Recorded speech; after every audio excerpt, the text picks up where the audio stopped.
नमस्कार मंडळी. आज मी ज्ञानेश्वरी या पवित्र ग्रंथामधील अध्याय 2 ओवी क्रमांक 241 ते 270 यांचे पठण करणार आहे. ओवी क्रमांक 241. तैशी दुर्लभ जे सद्बुद्धी, जे परमात्माची अवधी, जैसा गंगेशी उददी निरंतर. याचा अर्थ, त्याप्रमाणे परमेश्वर प्राप्तीतच जिचे पर्यवसान होते अशी ही सद्बुद्धी फार दुर्लभ आहे, ज्याप्रमाणे गंगेचे पर्यवसान निरंतर समुद्रच आहे. ओवी क्रमांक 242. तैसे ईश्वरा वाचुनी काही, जे आनिक लानी नाही, ते एकची बुद्धी पाही अर्जुना जगी. याचा अर्थ, ज्याप्रमाणे अर्जुना, जिला ईश्वर प्राप्ती वाचून दुसरी काही प्राप्ती नाही अशी जगतामध्ये एकच बुद्धी आहे. ओवी क्रमांक 243. येर ते दुर्मती, जे बहुधा असे विकरती, तेथ निरंतर रमती अविवेकीये. याचा अर्थ, इज शिवाय इतर बुद्धी त्या दुर्बुद्धी होत त्यांचे ठिकाणी विकार उत्पन्न होतात व तेथे अविचारी लोक नेहमी रमतात. ओवी क्रमांक 244. म्हणून तया पार्था, स्वर्ग संसार नरकावस्था, आत्मसुख सर्वथा दृष्ट नाही. याचा अर्थ, म्हणून अर्जुना, त्या लोकांना स्वर्ग संसार आणि नरकावस्था प्राप्त होते, परंतु आत्मसुख कधी मिळत नाही. ओवी क्रमांक 245. वेदाधारे बोलती, केवळ कर्म प्रतिष्ठिती, परी कर्म फळी आसक्ती धरुणिया. याचा अर्थ, ते वेदाच्या आधाराने बोलून कर्म मार्गाचे श्रेष्ठत्व स्थापन करतात, परंतु त्या कर्माच्या फलावर लोभ ठेवतात. ओवी क्रमांक 246. म्हणती संसारी जन्मीजे, यज्ञाधिक कर्म कीजे, मग स्वर्ग सुख भोगीजे मनोहर. याचा अर्थ, त्यांचे असे म्हणणे असते की मृत्यूलोकी जन्म घेऊन यज्ञाधिक कर्मे आचरावी व आनंददायक असे स्वर्ग सुख भोगावे. ओवी क्रमांक 247. येत हे वाचुनी काही, अनिक सर्वता सुखची नाही, ऐसे अर्जुना बोलती पाही दुर्बुद्धी ते. याचा अर्थ, अर्जुना, ते दुर्बुद्धी नेहमी असे म्हणतात की इथे ह्या स्वर्ग सुखा वाचून आणखी दुसरे सुखच नाही. ओवी क्रमांक 248. देखे कामना अभिभूत, होऊनी कर्मे आचरत, ते केवळ भोगी चित्त देऊनिया. याचा अर्थ, हे पहा, ते केवळ भोगाच्या लोभाने आसक्त झाल्यामुळे कर्मफलावर दृष्टी ठेवूनच सकाम कर्मे करतात. ओवी क्रमांक 249. क्रिया विशेषे बहुते, न लोपिते विधिते, निपुण होऊनी धर्माते अनुष्ठिती. याचा अर्थ, व अनेक प्रकारची विधियुक्त अनुष्ठाने करून ती शेवटास नेण्याकरिता फार दक्षतेने धर्माचरण करतात. ओवी क्रमांक 250. परी एकची कुडे करीती, जे स्वर्ग कामू मनी धरिती, यज्ञ पुरुषा चुकती भोगता जो. याचा अर्थ, परंतु अर्जुना, ते एकच गोष्ट फार वाईट करतात, ती ही की ते मनामध्ये स्वर्गाची इच्छा धारण करतात आणि यज्ञ भोगता जो ईश्वर त्याला विसरतात. ओवी क्रमांक 251.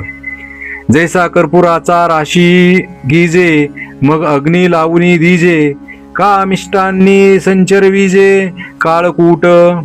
याचा अर्थ, ज्याप्रमाणे कापुराचा ढीग करावा आणि त्याला आग लावून द्यावी, अथवा मिष्टान्नात काळकूट विष मिसळावे.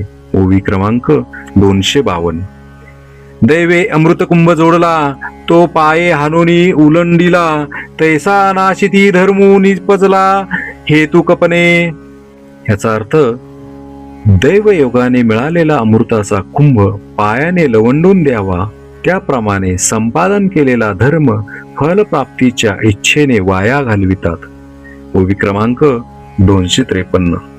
सायाशे पुण्य अर्जिजे, मग संसारू का अपेक्षिजे, परी नेनती ते काय कीजे, अप्राप्य देखे.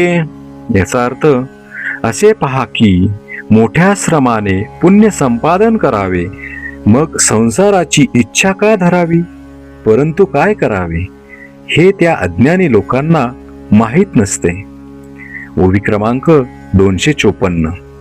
जैशी रांधवणी रससोयनिकी, करुनिया मोले विकी, तैसा भोगासाठी अविवेकी, धाडिती धर्मू. याचा अर्थ ज्याप्रमाणे उत्तम स्वयंपाकीन नाना तऱ्हेचा चांगला स्वयंपाक तयार करून तो मोल घेऊन विकते, त्याप्रमाणे अविचारी लोक सुखोपभोगासाठी धर्म गमावितात. ओवी क्रमांक 255. मनोनी हे पार्था, दुर्बुद्धी देख सर्वथा, तया वेद वादर्ता मनीवसे. याचा अर्थ म्हणून पार्था, वेदातील अर्थवादात मग्न झालेल्या लोकांच्या मनात सर्व प्रकारे दुर्बुद्धीच वास करते, हे लक्षात असू दे. ओवी क्रमांक 256. तिही गुणी आवृत, हे वेद जाणे निभ्रात, मनोनी उपनिषदादी समस्त सात्विक ते. याचा अर्थ तू निश्चयाने असे समज की वेद हे 3 गुणांनी भरलेले आहेत, म्हणून सर्व उपनिषदांची सत्व गुणांमध्ये गणना केली जाते. ओवी क्रमांक 257. येर रज तमात्मक, जेथ निरूपी जे कर्माधिक, जे केवळ स्वर्ग सूचक धनुर्धुरा.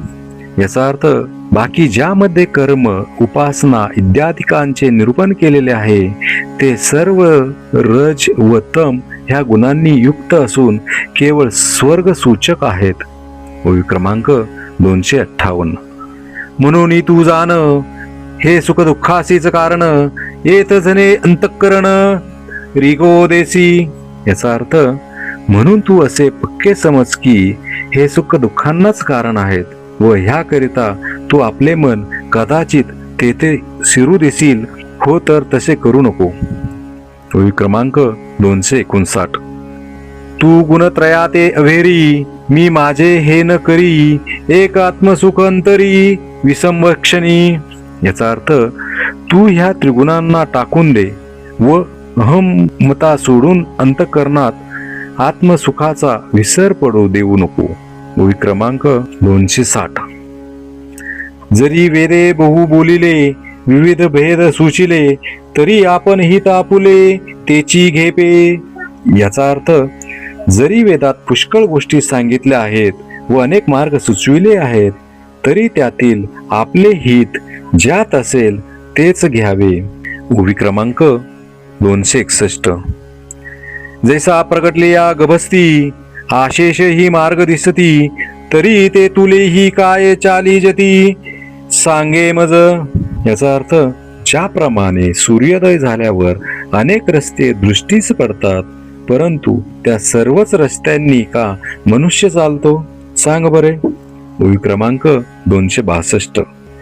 का उदकमय सकळ, जरी झाले असे महितळ, तरी आपण घेपे केवळ आरतीची योगे.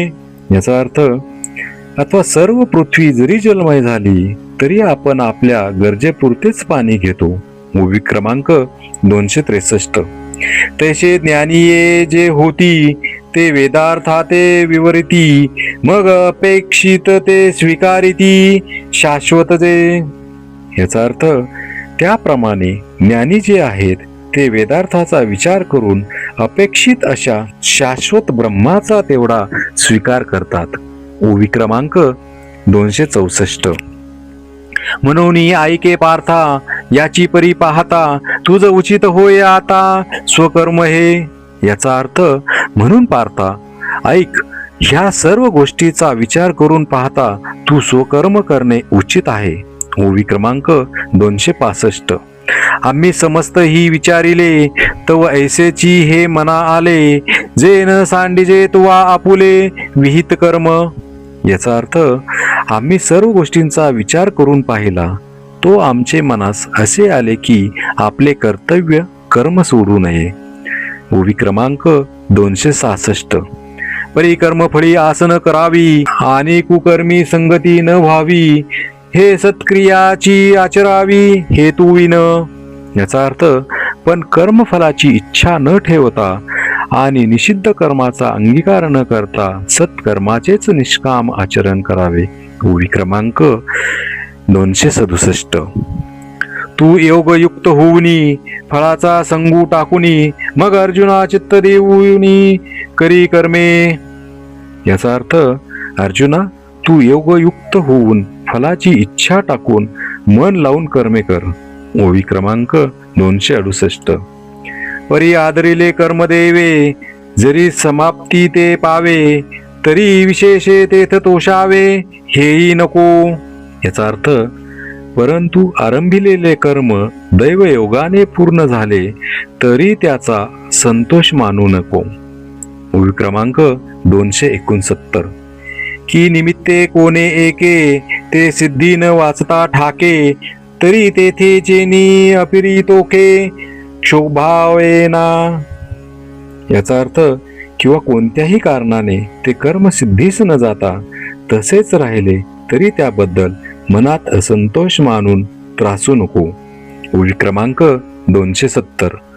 आचरता सिद्धी गेले, तरी काजाची कीर आले, परी ठेली आई सगुण जहाले ऐसेची मानी. याचा अर्थ, कर्म करताना जर शेवटास गेले तर ते खरोखर उपयोगालाच आले, परंतु कदाचित विघ्न येऊन अपुरे राहिले तरीही बरेच झाले असे समज. श्री संत ज्ञानेश्वर महाराज की जय.